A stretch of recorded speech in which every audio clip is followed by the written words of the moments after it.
All right, well, let's begin by first understanding the heart block dysrhythmias. What are they? Why do they happen? As you recall, the electrical pathway begins with the SA node, which is our main pacemaker. It continues down with another pathway or pathways that promulgate or pass on that electrical impulse down to your AV node or atrioventricular node. When the impulses reach this area, there will be delay, a very small delay. Okay, we call it the PR interval. The impulse will then be passed down through another part or tissue called the bundle of His. The signal then will be separated into the left and right bundle branches. All right, so we'll be discussing some possible causes, why these impulses are delayed, and what is reflected on the EKG and the patient care, what some of the symptoms the patient may feel, and what we can do about it. So let's look at the first degree AV block. In this AV, first degree AV block, as the name implies, atrioventricular, there is a delay in the conduction from the SA node to the AV node. So the SA node, which is the main pacemaker, down to the AV node.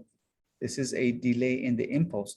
So let's say the SA node fires, the impulse should travel down its pathways down into the AV node, but somehow this impulse is delayed.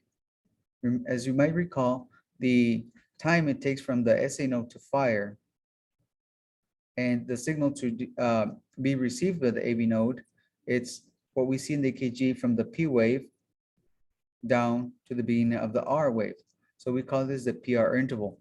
And here is where we're going to see a delay in the impulse. Remember, we measure the delay in time. So if the SA node fires, it should take no longer than or between 0.12 to 0.20 seconds.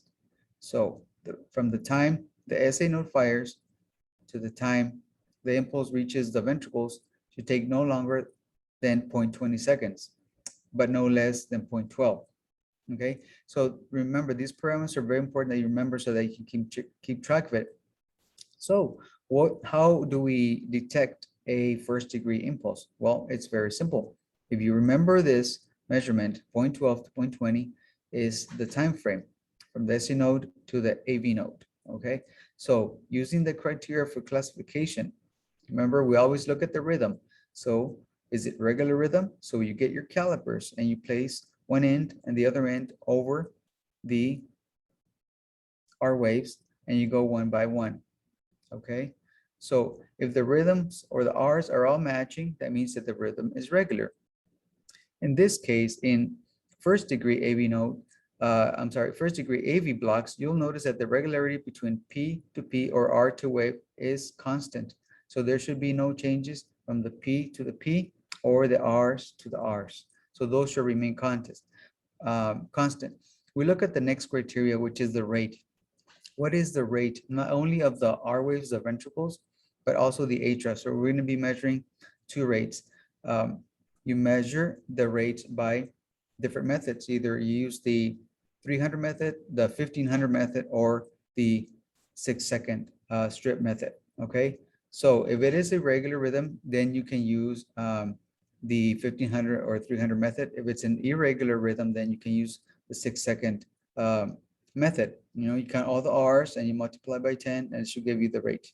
So we know that a normal heart rate usually between 60 to 100 beats per minute. That is considered regular.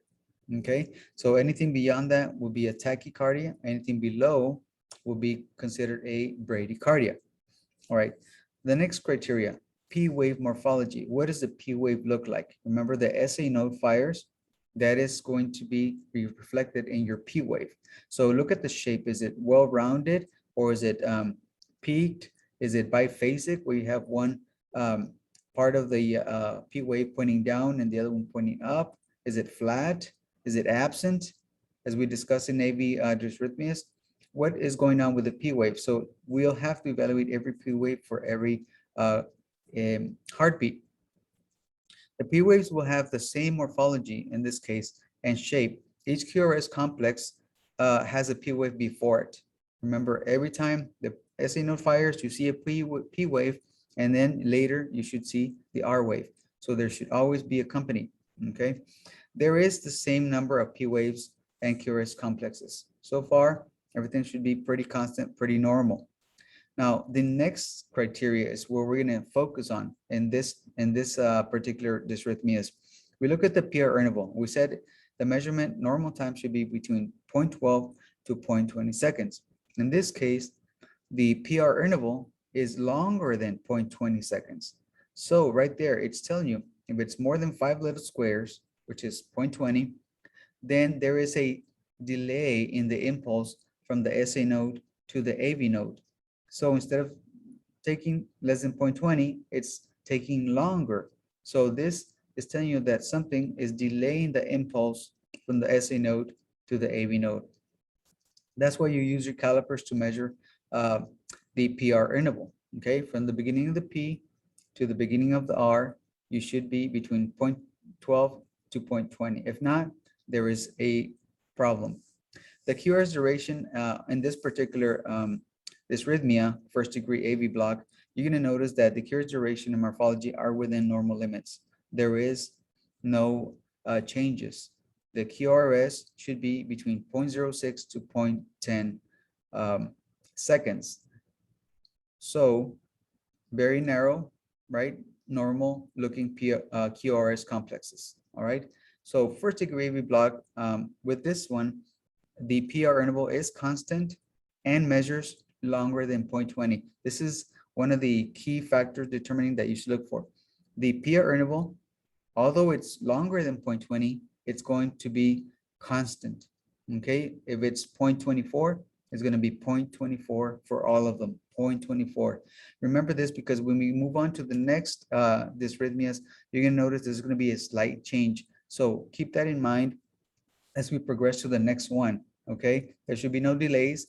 There's no, we are not a dysrhythmia, so we should be able to move on to the next one. If any questions, please stop this video and read it again, listen to it again, and until you have a complete and thorough understanding of this. Again, the only difference in or particular characteristic about this dysrhythmia is the PR interval greater than 0.20, and it is constant.